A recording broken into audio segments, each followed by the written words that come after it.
Hello, this is Jay. We are doing a special interview episode occasionally where we ask filmmakers, film scholar, or animator and talk about their work and their creative inspiration. So think of it as a filler episode, a special filler episode. We are going to make more of it this year, and afterwards it's going to be a Patreon exclusive. So enjoy the show.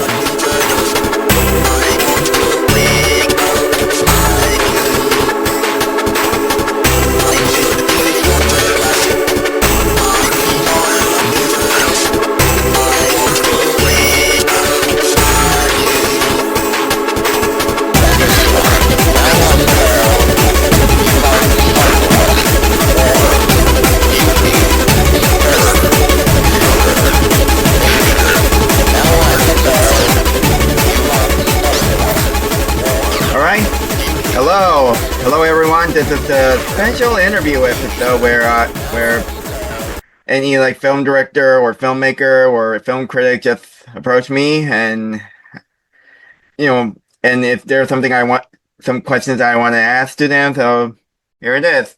So I'm here with Joseph Mbah. He's a film director who's been making a lot of movies, and he has this recent movie coming out on Roku and Fawesome called Whispers by.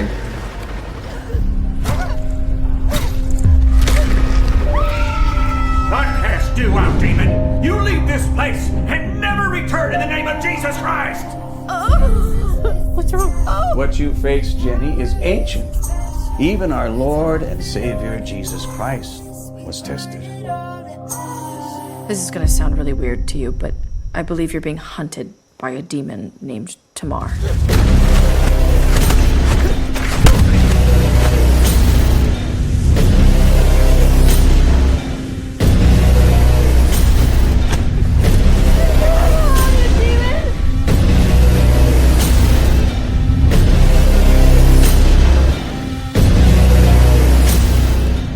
I always win.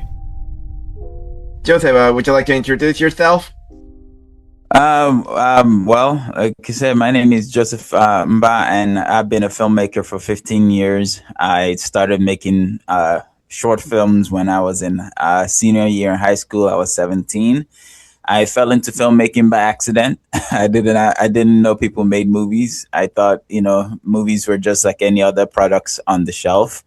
And but I soon discovered people made movies. I made a short film and I loved the experience, and I've been in love with it ever since then. And now here I am. We just finished making our sixth feature film. So yeah. Amazing. Not many film directors able to reach to 6 feature within, a decade. So first I want to ask, and I would like to elaborate this more on, how did you get started in filmmaking? You mentioned that you started making movies since high school. Yeah, man. So to dive deeper into it, man.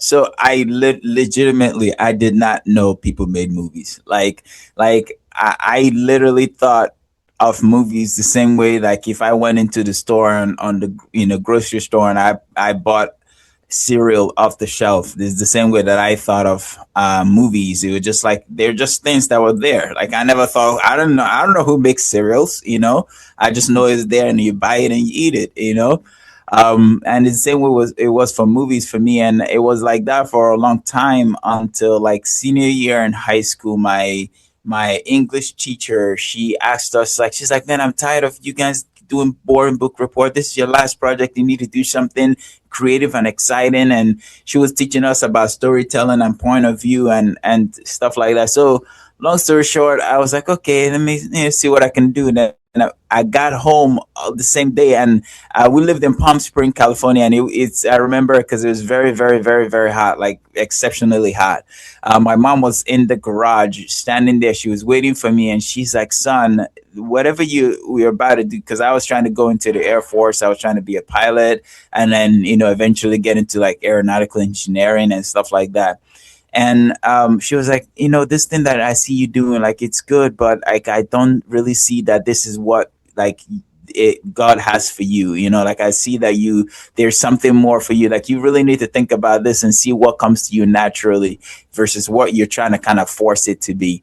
So, you know, I thought about it because my mom gets this look in her eye when I know, like, oh my gosh, she's really serious. So I sat there in the hot garage and I thought about it, and I started to realize, oh my God, my uncle was a musician. He had a record deal. My dad is a sculptor. He's an artist. Oh, wait a minute, I'm in the family band. Oh yeah, this whole art in my DNA, and then I started to remember that my older brother was an actor in New York, and he was in music videos, MTV music videos, and he did all of this kind of everything just kind of came crashing down on me at the same time. And I then in that moment I was like, okay, I'm going to make a short movie, and that's what my senior year project is going to be. And I was like, man, if this thing goes well, then this is what I'm going to do for the rest of my life. And I remember I never written a script in my life, and also at the same time, coincidentally, I went and watched the movie SWAT, and for the first time in my life I looked at the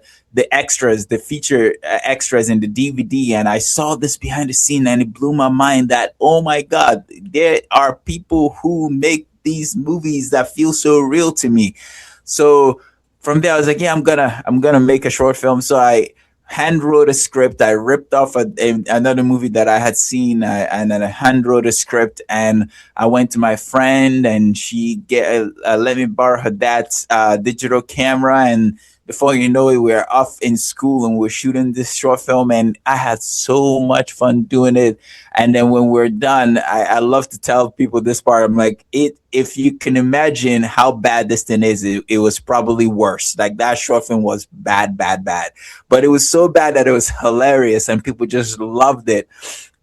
And my teacher was so impressed by the amount of effort that we put in that she went and got my high school principal to come see it, which blew my mind. So I was like, oh my God, this is what I want to do for the rest of my life. And then I decided I'm gonna, I started looking up like, oh, how do you become a filmmaker? And then I was like, oh, you got to go to film school. Then every college I looked up for filmmaking was like super expensive. And my mom is like, no, I'm not paying for none of that.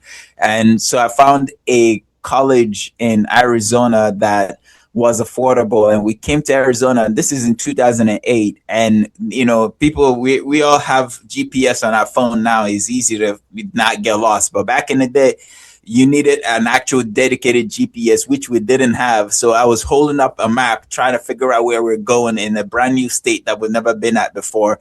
Obviously we got lost. We exited off the freeway, and there happened to be a community college right next door, Paradise Valley Community College. And my mom was like, okay, let's just go in there. Let's ask them for directions. And then college, we know another college and we can find our way.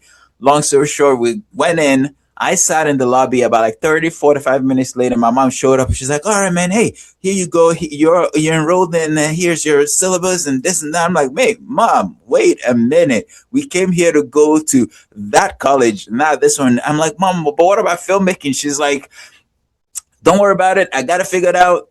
You see that gentleman walking up to you right here, Tony Deshay? He's your film teacher. He's also your guidance counselor. Tony meet Joe, Joe meet Tony, and boom, before you know it, the rest is history. And that's how I got started in filmmaking. So I ended up going to community college and studying like in their film program that I had available. So yeah, that's how I got into filmmaking. Ah, interesting. So did you like, while you're attending community college and even like maybe so okay, hold on, let me get this straight. So you did get into film school like after you got enrolled in the community college, right? Yeah, so yeah, the Paradise Valley Community College in that moment in time had a film program, and it was like a 3-month long crash course in filmmaking. So it was not a full length film program, but it was enough film education for me to get me started. And then my teacher, Tony Deshay, he gave me like one of the best advice ever, and I give that advice till today to anyone. He's like, you will learn more by going out and volunteering and working on movie sets than you would sitting in a classroom any day. So he encouraged me to not spend money on further education, but instead go and invest my time and learn from professionals who are in the field working. And that's what I ended up doing. I finished my education at the Paradise Valley Community College, general arts degree, but then I just hit the ground running, working as much as I can, volunteering my time, making short films on the side, shooting music videos. Like I was doing all kinds of stuff to just try to get knowledge and experience, and then try to build like a resume. So yeah, that's what I ended up doing. So, Yeah. do you watch any like cool movies during your academic years? Oh yeah, man. So let me back up a little bit. So while I was in Tony's film class, I watched two movies that changed my perception of movies. Like first of all, like I said, I didn't know people made movies. So now here I am. I know people made movies, but I didn't quite understand what movies were doing to me as the consumer until I watched Dark Knight in Tony's film class. Like Tony showed us Dark Knight. He brought the DVD. Like he does this thing where like every, I think, Wednesdays, like we will not have a regular class. We will just watch movies.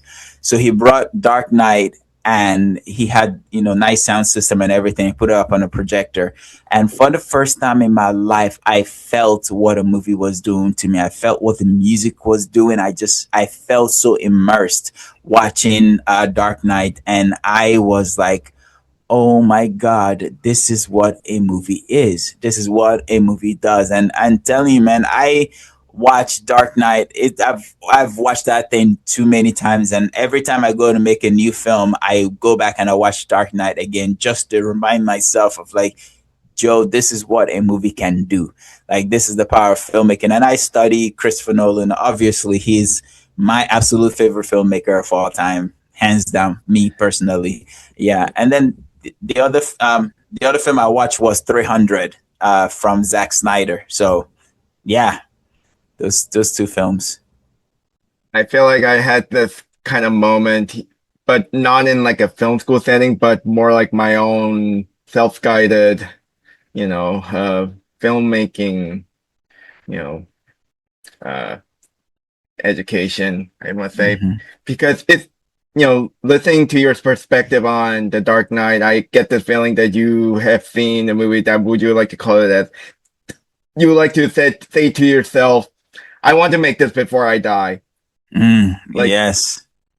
I need to make this. Something like close to that. Man, and you like I was about to ask you that question, like what is like one movie you want that made you immediately say, I need to make this before I die? And I think you pretty much answered it. Is that correct? Yeah, man. No, like, man, Dark Knight is to me, the epitome of filmmaking, like in the style of filmmaking and the way that Christopher Nolan tells stories and what he did in that film is like that's the bar. If I can do that at least once in my life, I would be like, yep, I did it. I did it for sure. So Dark Knight, absolutely. Yeah. As a kid, for me, that was, the second Terminator movie, Terminator 2, Ooh. Jurassic Park, The Matrix. Those are like that made me felt the power of filmmaking.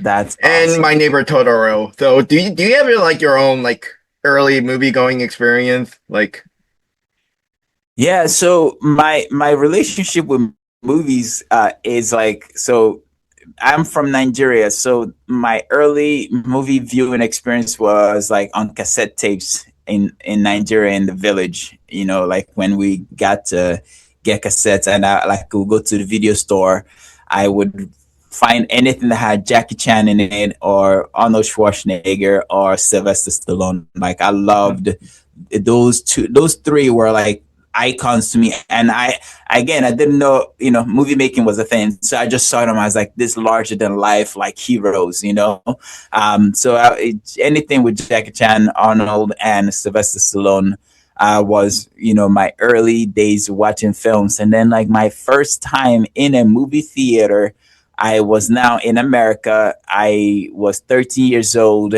and I watched the first Hulk. Forgot the name of the director. Ang Lee's Hulk, right? Yes, man. And dude, like I know people have a love-hate relationship with that movie, but man, he made superhero film feel so real to me watching that movie. And I loved what he was doing with the split screens and how he would like show you what's happening here, and then he'd bring you into this other world, and like the way he told that story was so good. And the Hulk in that movie to me looked so real, and like, man, my imagination of like him being able to like hop across the desert, oh, that was so that was my first time in a movie theater. I was 13. My mom finally let me go see a movie by myself. I was like feeling like, yeah, I'm grown up. So Yeah. and I So so this podcast is also an animation podcast. We have like an animator come in to talk about animation, share their perspective, and one of our co-hosts is also an animator as well. So have you seen any like good animated movies throughout your life, and that sort of left you with a huge impact? I can be here for days talking about animation. So yes, I'm a filmmaker and I love filmmaking, but my guy, I love animation. I love cartoons, I love animation, I love anime. Like that is my escape from reality. Like I could watch a good movie and be lost in it, sure, but when I get a hold of a good animation, a good anime, a good cartoon, like I am in that world, and I could list so many. Like, so if we go from anime, I'm gonna just list a few. Okay, so the original OG Dragon Ball Z, Naruto, to the more recent stuff. The Demon Hunter. There's so many. My Hero Academia, like so many that I love. Then everything Pixar makes, I'm there for it. Like The Incredibles, the Minions. I just watched the I don't whatever the latest Minions was. I just watched it, but specifically one of the animation films I just watched recently with my wife that I fell in love with was Goat. Like I loved Oh, what the I yeah, need to man. see that movie. Man, it hit a like it was touching to me watching that movie, because like what they did in that film was like they had to hit a balance between like, okay, basketball and what it would look like if animals played basketball, but they didn't make it weird or in a way that they did it so well that I legitimately just, yeah, okay, of course, that's a goat. A goat plays basketball, like, yeah. So I was just so they did such a good job. I was just so invested in the characters and what was actually going on in the story. Like that was a great Yeah. film. It was a Yeah, great I film.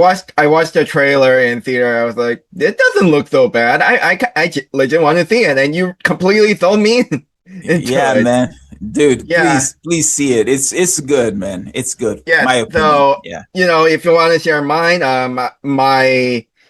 would say watching My Neighbor Totoro on cassette with no Mm, subtitles. mm, It much like I mentioned about Terminator 2 and The Matrix, Jurassic Park, and all. It did also made me felt the power of filmmaking. In this case, a power of visual storytelling. Like mm. the word, the a picture worth a thousand words. That is that Yes, movie. yes.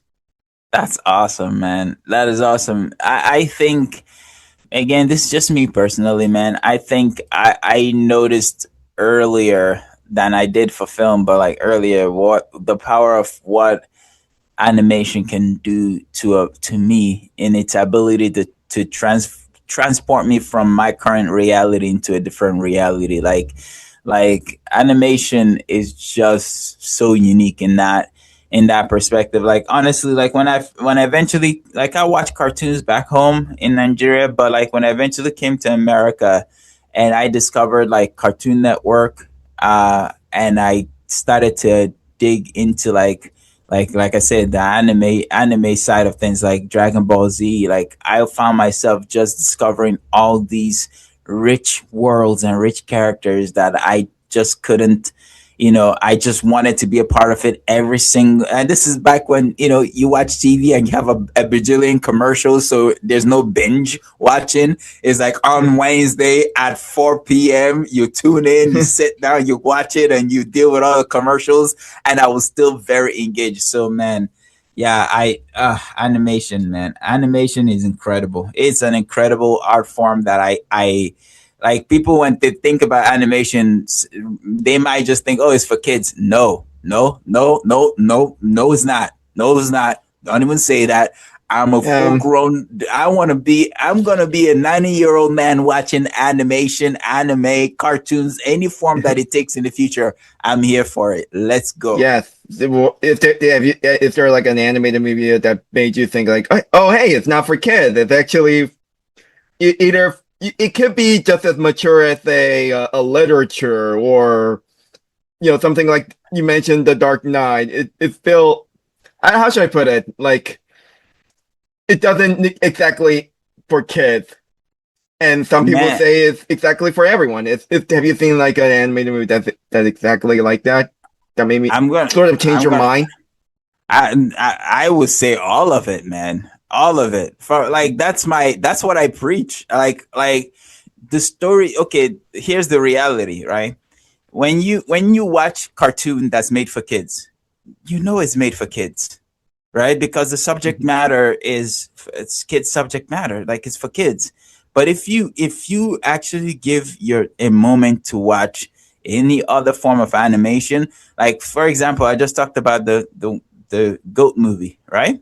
Mm-hmm. Okay, the subject matter is about someone who is chasing their dreams. Like, who cannot relate with a person who is chasing their dreams and being told you can't because you're short, because you're crooked, because of this, because of that? That is the reality that we all live in. So animation is adults who's choosing a different art form to tell stories about being a human being on this planet. So I say, man, all of it, like seriously. Like, and then like if you really want to like explore like adults themed, like then dig further into anime, because you will find things that will just make you question your reality. And I have an anime that I have like a love-hate relationship with, because I can only watch it for a period of time and I have to take a break. And I have a couple of those, and one of those for me was Attack on Titan. Like for a while, like I would watch Attack on Titan and I would have to take a break from it because of just how intense it was. But also I cannot remember the name. I'm terrible with remembering names, but it's an anime where he keeps dying over and over and he keeps coming back. Like, I don't know if you remember. What is it called? You're talking about ReZero? Yes, man. Yes. Like that anime messes with me so bad. Like I can only watch it for a while and I will have to take a break because he goes through so much. He goes through, and then I think the last part that I had to stop was where he started to realize that the fact that, oh, every time he died, maybe those other versions of himself were actually dead. Like that's mind-boggling to me. So to his consciousness, he's just starting over. But really, it's just another reality that like he's just hopping from reality to reality. So those people he left behind have to, like, it's not like, okay, see where I'm at? Like when I start, anime made me think. It makes me think and get lost. And yeah, so when it's too much, I have to take a break. Yeah. Believe it or not, the Pixar's Inside Out did the same thing what Nolan's Inception did. There you go. It's like, there you go. Yeah. Inside Out is very much Pixar's Inception. Yes, man. I stated this, and I tried to think like how these two things were interacting with each other. I keep thinking about that, and just another thing I wanted to share before I throw you another question, specifically your movies. My mother, brought up ReZero when she was talking to one young person that she had met, and that person said that I think he resonated with Subaru's journey throughout throughout the show and throughout the story. And she mentioned that, do you know anything about ReZero? I was like, yeah, I'm familiar with it, but I didn't watch the entire of it, but I'm familiar with it. But so yeah, I would say like and let's and to the anime's credit, it does have a really good world building and a lot more believable compared to like say some isekai anime series. Right. Yep. So But all right, so go ahead. moving on to the Whisper Spine. So tell me about Whisper Spine. What is it about? And where did you get the idea? So, Whispers Bind. Okay, before I talk about Whispers Bind, is that okay? Let me just talk about isekais for a second. Is that okay? I am an isekai Sure, nerd. but make it quick. Okay, I am an isekai nerd. I love isekai. I like any version of it. I'm here for it. Just want to put it out there. Okay, I rest my case. um, Whispers Bind is about the concept of the film is about like what happens when your inner voice becomes the demon. Like what if you like we all know what our inner voice is. Our inner voice is us. It knows us more than we even know ourselves sometimes. So what if that becomes the demon that hunts you? And how dangerous can that actually be? And that's where the idea came from. And then we made a short film that eventually became a feature film. And the story in this film is about a female who is used to losing people in her life. Like she feels like every time she gets close to someone, they die or they leave her or stuff like that.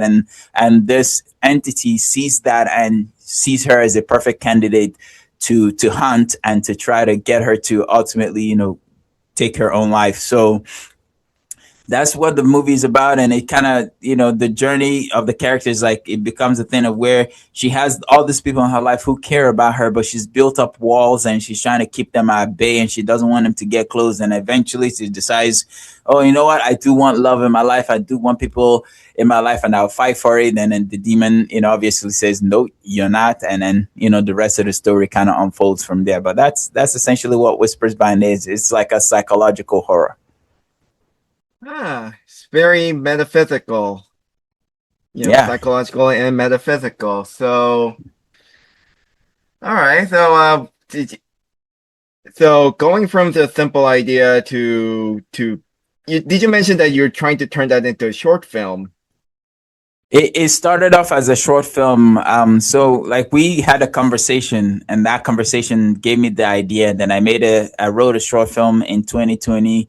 We made it, and I posted it on YouTube because like like on YouTube, like I would get like 50 views, 100 views, 300 views when I post a video. But like this video got like 6,000 views, and I was like, wow. So I was really impressed with it, and to me, I was like, done. I'm done with it. It's awesome. It did what it's supposed to do. But then later on, like maybe 2-3 years later, we were thinking of what movie we want to make next. And we've remembered the idea of the Whispers Bind. And then at the same time, our friend just finished going through, she had a baby. So she dealt with postpartum and she told us like what that was like. And we're like, man, what if we combine the idea of like, a person going through postpartum and this idea of like your inner voice, and like what kind of movie would that be? And then that ended up being how we kind of built the movie. So yeah, so did you face any challenges, while to get the feature off the ground? Oh yeah, of course. That's always inevitable. There's always a million reasons why you shouldn't chase your dream and make the art. One of the hardest thing for us, which ended up being the blessing in this journey, was we had difficulty casting the lead of the film, and then also the love interest of the movie. And eventually, I looked at my wife. I'm like, hey, because we co-wrote the film. I was like, babe, you put a lot of yourself in this character, like you could play this character. And ultimately she decided to be the lead character in the movie, which then became a blessing because that's my wife. I can direct her easily. Plus we can then take the budget that we're going to pay someone else and put it in a different aspect of the movie to help make the movie better. We're happy with that. We're like, that's amazing. So we kept trying to cast the love interest and we kept running into the same problems. And then ultimately she's like, hey, Joe, you wrote this part and you put a lot of your, she gave me the speech basically. So long story short, I ended up playing her love interest in the film, and she ended up playing the lead, and it was like the best thing possible because it just felt like it was the best filmmaking experience I've ever had, because it was just me, my wife, and our friends in my house making art for like 30 days, you know? So it was just really wonderful. But the challenge became the blessing, and it was great, man. It was great. So people have said that the doing directing and acting at the same time would be a challenge. Even Christopher Nolan has said to Joseph Gordon-Levitt when he wants to make his own movie, he wants to direct his own movie. So did you? So was that challenging, or did you sort of already got used to it and just work around Yeah, it? Yeah, man. So it was not challenge. It was not as challenging as I thought it would be, and the reason is because when I first started filmmaking, when I thought of filmmaking, I didn't think of just me behind the camera, because what inspired me was like Jackie Chan and all these people. What inspired me was people in front of the camera. So I thought filmmaking was the guy, you're both the guy behind the camera and in front of the camera. That's how I always thought of filmmaking. So when I made my first short film in college, I was the lead in it. You know, I quit acting afterwards because people told me I was so bad in it, but it wasn't really. They were just being people giving me feedback, and I didn't understand how to take it in at that time. So over time, I just have built a system that allows me to do multiple jobs on set, and this was no different. So it was like, okay, this is how we're going to approach it. You know, when I scheduled the movie so that the bulk of the filming, like at least the first like 2-3 weeks, I was not in camera. So it was like everybody else. So I got a chance to do a lot of the directing, and then eventually I got in front of the camera to do my parts. And then we had someone who can operate the camera, and then we could lock off the camera, and we could do all kinds of different things. So it was no different than anything else. Honestly, it actually felt more liberating to me, because like, you know, like for example, some of the stunts in the film, I could do it because I just know how to do it. And so instead of me having to direct someone else to do the stunts, I could just do it, you know. And my wife is always game to do her own stunts. So it was good. It wasn't too bad. So if you at least, so what you're saying is that there are some limitation along the way, but you managed to figure out how to keep it under your own control. Correct. So much so, man, that the next movie we're making, I'm going to be the lead in this one. I've been writing a film. I've been writing this thing since 2020. Crazy. Oh, But then wow. yeah, right.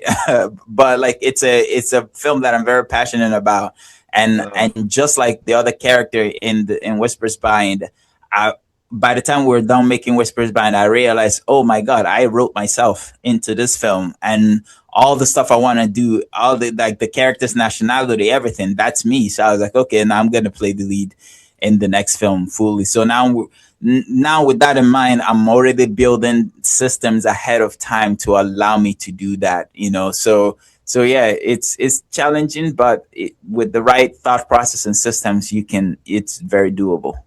that's how I felt when I finished co-directing a short film. Like, I realized it was a lot fun than I thought. Yep. So I sort of discovered my own passion. Mm, that's Yeah, awesome. it's sort of you felt this sort of euphoria, like once once the shooting has wrapped up, everything has been completed, you feel very accomplished.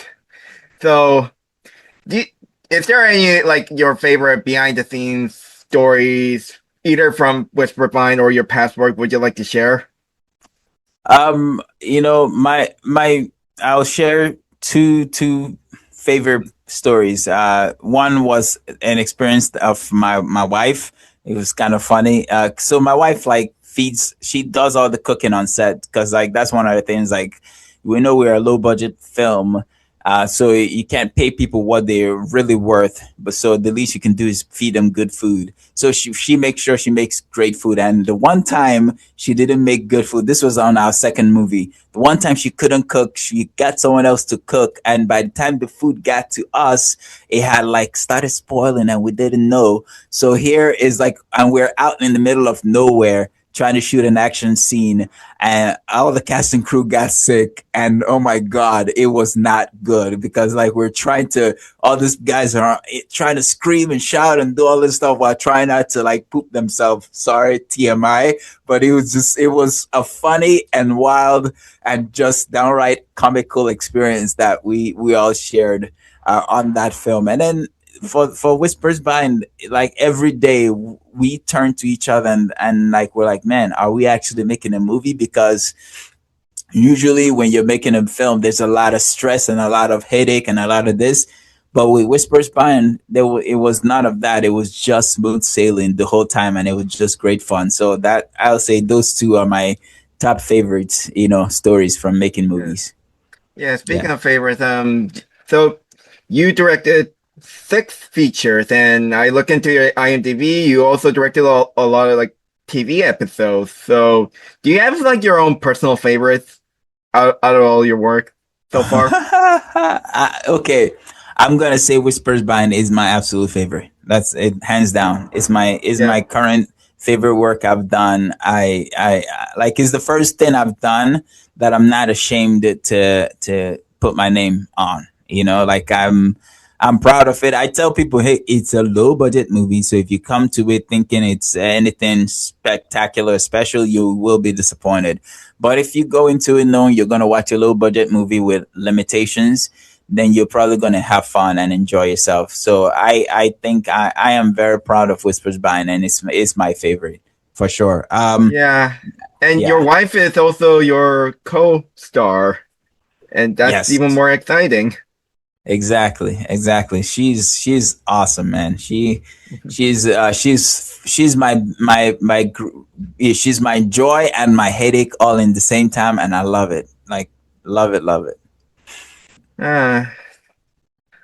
Nice. So, speaking of which, we've been talking about your movies and all that. Like, what if there's like a one animation studio somewhere, be it in the United States, Japan, wherever, even Nigeria, just come up to you and say, "Hey, we love your movie. What if we turn that into like a spinoff or a TV show?"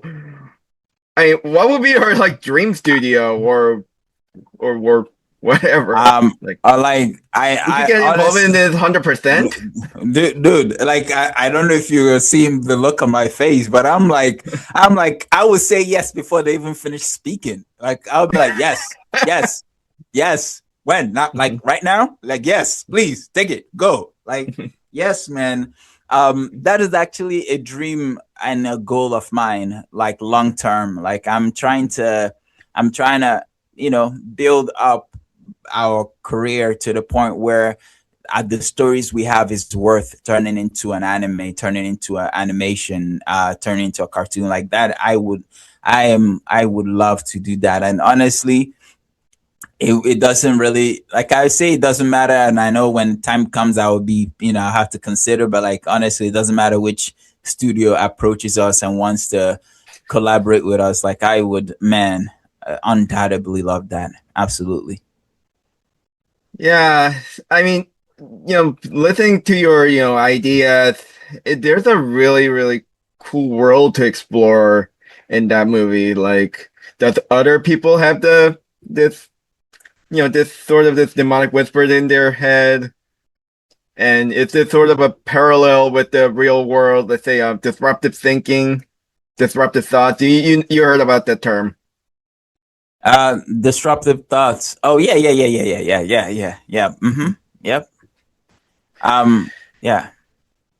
Yeah. So one last question. I know this is gonna be short, but still, here's the one last question. So, what are you currently working on right now? I think you mentioned that before. Yeah, so I am writing a new film. It's been in the making since 2020. I go back to it every film and tweak it, and every time I learn some, get better at writing, I go work on it. I'm still working on it, and that definitely, I want that to be my next film. It's called Broken Ethos, and that's all I will say, because it's still my baby. I'm not ready to share it with the world yet. So that's what I'm working on. And then my wife is writing a film that she's going to star in, and she might direct it. We'll see. I'm trying to talk her into it. Ooh. Yeah. And Your wife is also a director. Well, I'm trying to talk her into it. She doesn't think she's a director yet, but I'm like, yeah, she is. She's so ready to direct. But I'll let her walk right into it. So yeah, those are the two films we're working on, and then we're also working on different TV shows and different projects. And man, I know you guys are into anime. Like if we animation. So if there's any chance I get to get into animation eventually, man, I would love that. I would love to make and distribute animation. Absolutely, for sure. All right. So I don't know. Have you ever actually thought that hey, my movies could be turned into a cool like anime series or movie or whichever? Like, do you have like sort of a style you have in your mind, or voice actor you have in your mind, or style? I have never thought of the style or the voice actor. I've known that it's a thing I am going to do. I'm going to say it like that. It's a thing I'm going to do. And it's a thing I'm going to do that I didn't think was anything possible yet. But man, if there's an opportunity for it now, I would absolutely jump on it now and start. Because that's how I am. I'm if I see an opportunity, I take it and I run with it. So, yeah. So yes, I'm really looking forward to seeing Whisper Vine on Roku. It's one of those cool streaming services where you get to watch movies for free, as long as you have your add-on, as long as you can tolerate that. It's such a perfect alternative to, say, Netflix or Disney Plus subscription. Like, you gotta pay like a large amount of money every month or even a year. Right. Yeah, exactly. No, anytime we can make movies more accessible, we do. And then if we collaborate with any of the other platforms that are more like premium, we do that also. Like we try to get the films into as many places as possible to give, people opportunity to see it. So, yeah. All right. Thank you, Joseph, for reaching us out for just to where you could share your own movie and your thought about your movie and your passion. And your perspective as an indie filmmaker. Yeah, man. Thank you so much for being accommodated and having me on. I've had a great time talking, for sure. Yeah, I also had a great time as well. Once again, I really want to see your Whisper Vine. I will immediately watch it once it's on Roku. Awesome, man. Thank you so much. It's been a pleasure. Thank you. All right. Thank you. Bye. And Bye. You just listened to Reanimate This podcast. The opening theme music is Wanderlust by Celeste, and the ending theme music is Arizona Green Tea by Stuffy Doll.